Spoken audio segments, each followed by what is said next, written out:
Bom dia a todos, aqui é o Cauê, o pessoal do Betel já me conhece. É um privilégio muito grande para mim participar dessa temporada, ser um dos preletores.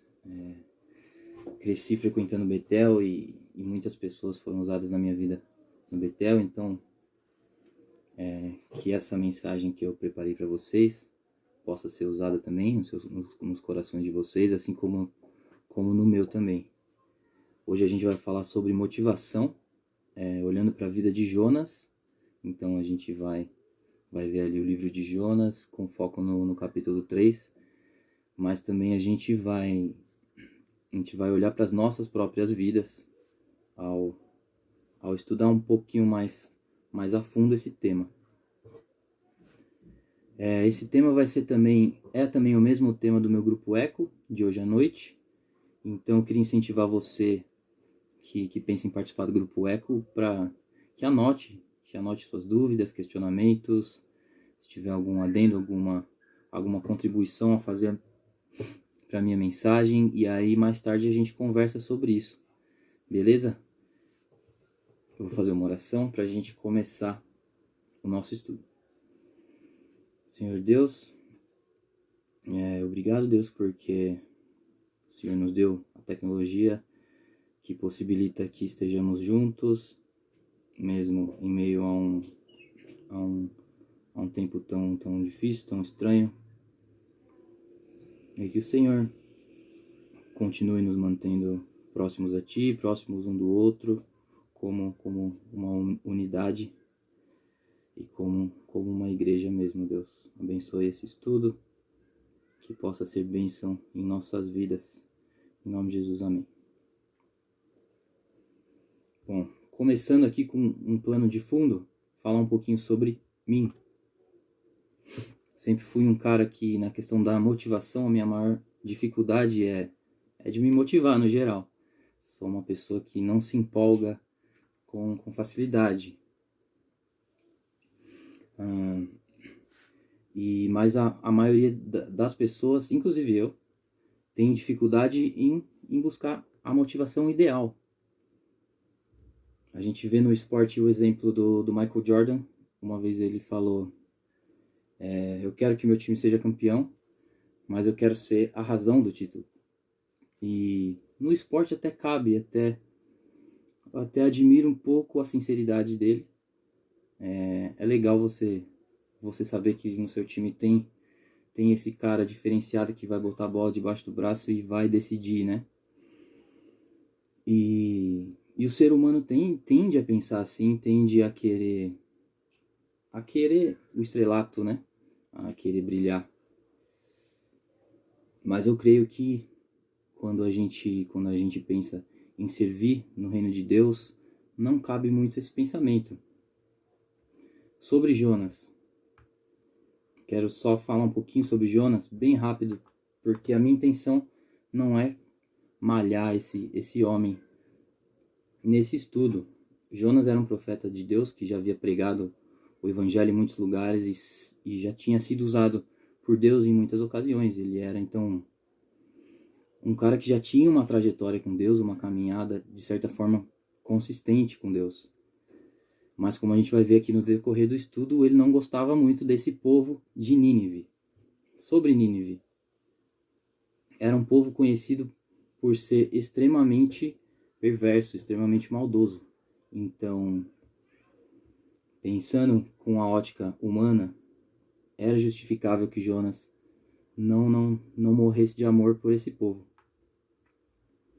Agora a gente vai fazer uma pequena recapitulação no capítulo 1 e 2. Então, se você quiser abrir sua Bíblia no livro de Jonas, a gente vai... Primeiro o capítulo 1 e 2, eu só vou fazer uma recapitulação do que aconteceu. E depois a gente vai ler rapidinho o capítulo 3, que é onde está o foco do nosso estudo. No capítulo 1 a gente vê que Deus, cansado da maldade dos ninivitas, ele manda o profeta hebreu Jonas pregar em Nínive e anunciar que destruiria aquele povo. Mas o Jonas ele desobedece e foge, pegando um navio para Tarsis. Então Deus começa a tratar o coração daquele homem, mandando uma tempestade de encontro ao navio. Jonas é acordado, Jonas estava dormindo quando a tempestade chegou. Então Jonas é acordado e interrogado pelos marinheiros daquele navio, que, querendo saber um pouco mais da sua vida, para entender o que estava acontecendo, né? Porque tinha uma pessoa estranha ali e eles queriam saber se o Jonas tinha alguma coisa a ver com aquela tempestade. E aí rola meio que uma exortação daqueles descrentes na vida de Jonas. E é muito legal porque o livro de Jonas é um discipulado de Deus com aquele homem, né? E a gente começa a ver como que Deus já está agindo, já está tratando o coração de Jonas. Jonas, conhecendo o seu Deus, ele pede para que seja lançado ao mar. Ele pede aos marinheiros que o lancem ao mar, numa intenção de que Deus poupasse a vida daqueles marinheiros, mas dando também mostras de que preferia morrer a obedecer a Deus. Preferia morrer a mudar a sua atitude, a deixar a sua rebeldia de lado. Os marinheiros, temendo ao Deus de Jonas, já dando provas de fé, eles relutam, mas finalmente eles o lançam ao mar, né, rogando a misericórdia de Deus, do nosso Deus. E a gente vê que Jonas foi usado pela primeira vez nesse livro na vida dos marinheiros, porque naquele momento os marinheiros adoraram a Deus e se converteram. E aí o capítulo 1 termina com o grande peixe engolindo Jonas. Capítulo 2 tem o arrependimento, que a gente pode ficar aqui tentando contestar se foi sincero ou não, se foi um arrependimento genuíno ou se foi só porque ele se deu mal, né? Tava dentro da barriga de um peixe. Já pensou a situação? Então, de dentro da barriga do peixe, Jonas ora. Deus ouve o clamor de Jonas e em sua misericórdia ele faz com que o peixe cuspa Jonas, poupando a vida do homem. E aí entra em curso a segunda chance de Deus a Jonas. Agora a gente vai fazer uma leitura rápida do capítulo 3. Eu vou lendo alguns versículos e já vou comentando. Versículo 1. A palavra do Senhor veio a Jonas pela segunda vez.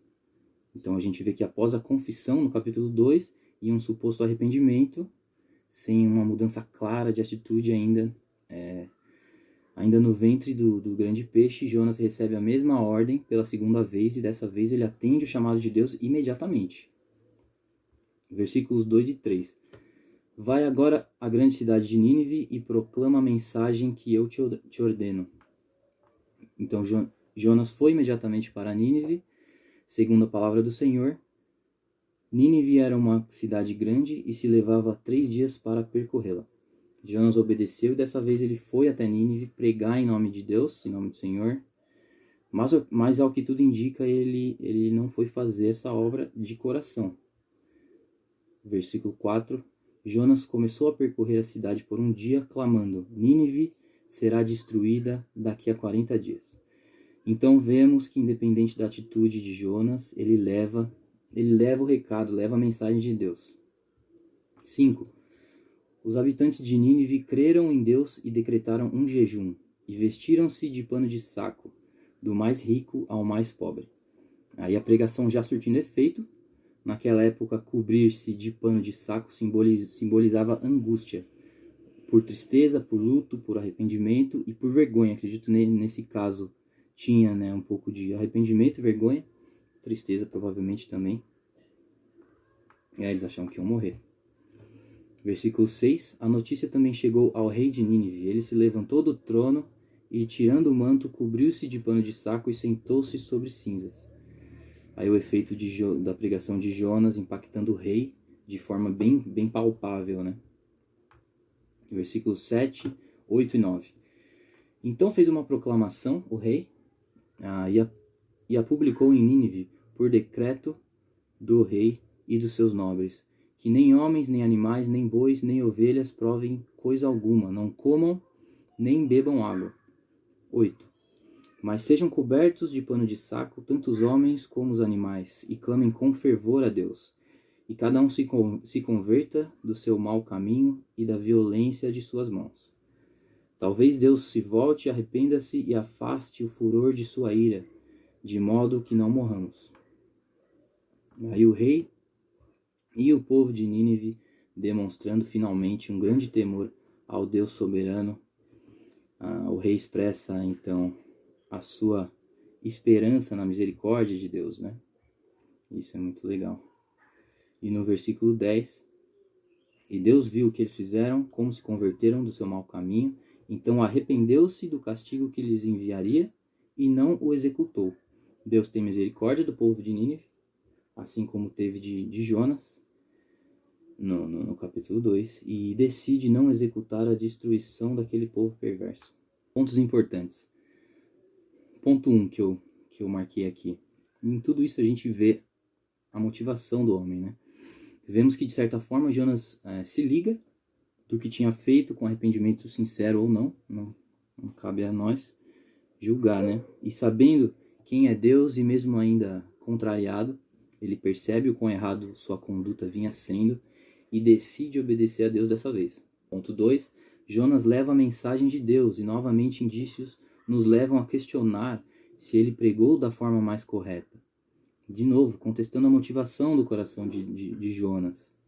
Aquela motivação ideal, que é algo muito difícil de alcançar, né?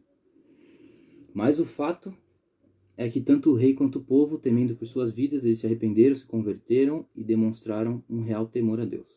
Ponto 3. Deus é soberano. Sempre vale a pena ressaltar. Ele sabe dos desdobramentos de todos os acontecimentos antes de acontecerem, sabia o que ia rolar com Jonas e com o povo de Nínive, e sabe de tudo que vai acontecer comigo, com você. A misericórdia de Deus. Ponto 4. A graça de Deus é sempre maior do que o pecado humano. Ezequiel 33:11 diz que Deus não tem prazer na morte do perverso, mas em que o perverso se converta do seu mau caminho e viva. Vimos que os pecados de Nínive subiram até Deus e ele desceu para destruí-los, mas não o fez. Aí, falando da misericórdia e graça de Deus, algo que nos faz pensar, né? Que Deus amou pessoas tão ruins quanto os ninivitas, nos faz pensar o quanto nosso Deus é bom. E tudo isso vai se ligar vai se conectar daqui a pouco dentro do tema motivação.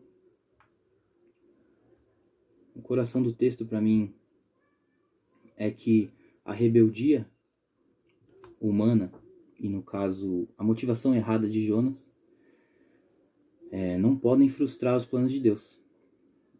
Jó 42:3 diz: Deus tudo pode e ninguém pode frustrar os seus desígnios, os seus planos, né, em outras versões. Jonas não tinha amor nem simpatia pelo povo de Nínive, justificável ou não, isso é um fato, é uma coisa sabida por nós. Sendo assim, ele não queria ter pregado a eles, porque sabia que Deus seria misericordioso com aquele povo. Mas ele pregou assim mesmo, e a obra foi feita por meio daquele homem, nem um pouco empolgado com a ideia de levar a mensagem de Deus àquele povo. Então temos que nos lembrar sempre que o pregador não é dono da mensagem, mas servo dela, servo do dono da mensagem, né? E isso nos dá um alento de saber que a nossa parte vai só até certo ponto, que a gente não precisa fazer a obra completa, né? A obra inteira. Onde eu imagino aqui que esse texto possa nos atingir, né? Aqui pensando numa aplicação, e aí seria legal que vocês também pensassem em algumas aplicações diferentes para a gente conversar no nosso grupo Eco. Não devemos escolher a quem amar e para quem falaremos de Deus. Deus nos chama para falar dele a todos e viver o evangelho em todos os momentos, testemunhando a sua glória a todos. Ponto. Mateus 28:19-20 diz: Ide, fazei discípulos de todas as nações, ensinando o que ordenei, e eu permanecerei convosco até o final dos tempos. É difícil demais gostar de todo mundo, mas eu creio que temos que ter como meta que Deus se faça visível por meio de nós a todos. E isso tem que ser uma motivação nossa. Algo que eu acredito que tem que ser uma motivação nossa. Às vezes a gente tem dificuldade em amar e desejar o bem a pessoas da nossa própria igreja, em certos momentos pessoas da nossa família, pessoas que falam mal de nós, pessoas que escolhem não serem nossas amigas por motivos banais, né? Mas Deus nos chama para servir essas pessoas, demonstrando humildade e amor. E se essas pessoas serão tocadas ou não pela nossa conduta, é algo que não cabe a nós, né? Cabe a Deus fazer o que ele bem entender com a mensagem. O pregador, ele não administra os resultados da pregação, né? Tenha isso em mente, isso é algo que nos traz paz, né? Para continuar servindo, ajudando colegas de classe que zombam de você, professores que zombam do evangelho em sala de aula, zombam de Deus, pessoas da igreja que de repente vão te tratar com desdém em determinada oportunidade. Vou deixar aqui um alerta para vocês, para nós todos, né? Saber que Cristo é quem toca os corações e só Cristo impacta vidas, não tira de nós a responsabilidade de falar de Cristo, de viver na presença dele. Eu não quero que você tire desse estudo a conclusão de que pode viver a vida como você bem entender, porque se Deus quiser, ele vai te usar mesmo assim, como usou Jonas, que era um homem falho. De fato, ele pode usar, mas ele quer que você ande com ele e deixe-o moldar o seu coração da mesma forma que ele moldou o coração de Jonas durante todo esse livro, né? E ele quer que você esteja disposto a servir, amar, perdoar as pessoas à sua volta, mas antes de tudo, que tenha foco em andar com Cristo, em amar a Cristo, para que a sua vida possa cada vez mais ser bênção por onde quer que você for. Lembrando sempre de que ser um instrumento de Deus é um dos maiores privilégios que podemos receber em nossas vidas. E que o amor de Deus deve ser suficiente para nos manter motivados a fazer a sua obra. Essa aqui é a mensagem que eu preparei para vocês. Acabou passando 2 minutinhos aqui do tempo. Deu 4 páginas aqui o esboço. Mas enfim, depois a gente conversa. Se quiserem dar feedback mesmo quando não for a hora do Grupo Eco, isso ajuda muito a gente a crescer e poder servir a Deus melhor a cada dia. Vou fazer uma oração para a gente terminar e a gente se vê às 6h30 no Grupo Eco. Senhor Deus, esteja sempre nos motivando, Deus, a continuar firmes na tua obra, Deus, continuar amando uns aos outros e levando o teu nome da melhor maneira possível a todas as pessoas à nossa volta. Que o Senhor seja a nossa motivação de viver, esteja com cada um de nós durante esse tempo de pandemia, Deus, e que em janeiro a gente possa estar junto de novo no Betel para continuar a sua obra lá, Deus. Te agradeço por tudo, em nome de Jesus, amém. Valeu, gente, até a próxima, até daqui a pouco, na verdade, né? Até logo mais. Tchau, tchau.